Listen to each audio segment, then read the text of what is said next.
This is DB3. We're having to get a friend to sew our net back together. Where Tater Chip run over something and tore a hole in it.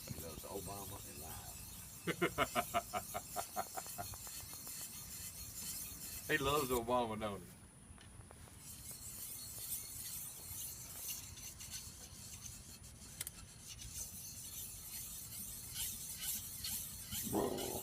he? He's got a wet rock at the house. Used it so much. Yep. I've seen he wore it down in the middle. Yep. But I reckon he's had that same wet rock beside his chair for, I'm 37, but at least 30 years. Yeah. What are you looking for? I was just wondering to leave these rods out or put them up. I'll need them in the morning.